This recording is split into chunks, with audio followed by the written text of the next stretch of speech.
ఈరోజు రాజన్న సిరిసిల్ల జిల్లాలోని వేములవాడ మున్సిపాలిటీ పరిధిలో ప్రభుత్వ విప్ ఎమ్మెల్యే ఆది శ్రీనివాస్ గారు ఇందిరమ్మ ఇళ్ల గురించి సమావేశం ఏర్పరిచారు. అందులో భాగంగా మొదటి విడతలో ఇండ్లు కట్టుకున్న వారు, రెండో విడతలో ఇల్లు రాని వారికి, మూడో విడతలో ఇల్లు జాగా లేని వారికి మంజూరీ చేయడం కోసం చర్చించారు. ఈరోజు ముక్కోటి ఏకాదశి సందర్భంగా వేములవాడ రాజరాజేశ్వర స్వామిని దర్శించుకున్నారు. అలాగే నాగిరెడ్డి మండపంలో వేద పండితుల సాంస్కృతిక సమావేశంలో పాల్గొన్నారు. T9 news, Devayya, Vemulawada.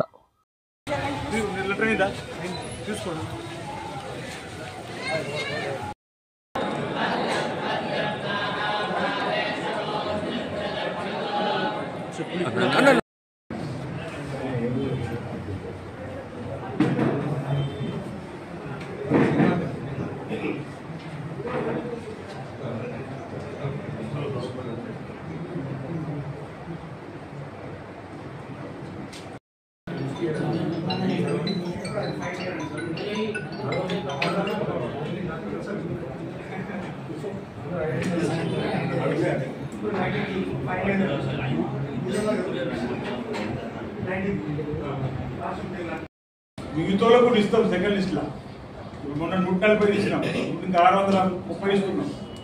మొత్తం 800 మందికి ఫస్ట్ ఫేజ్ ఇచ్చేస్తున్నాం.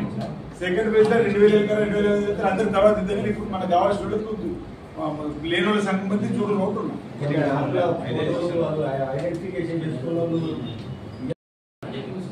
ఎన్ని ఇచ్చారు?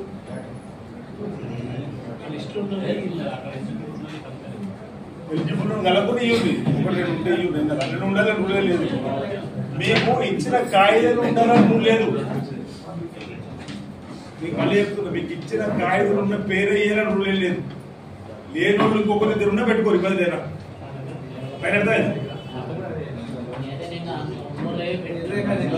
నీకు వేరే దొరకరు కాబట్టి నీకు ఇచ్చినా. నీకు ఎందుకు ఇచ్చిన అర్థం చేసుకోండి. అసలు మీ వార్డు ఎవరు గడుపుస్తారని లేదు,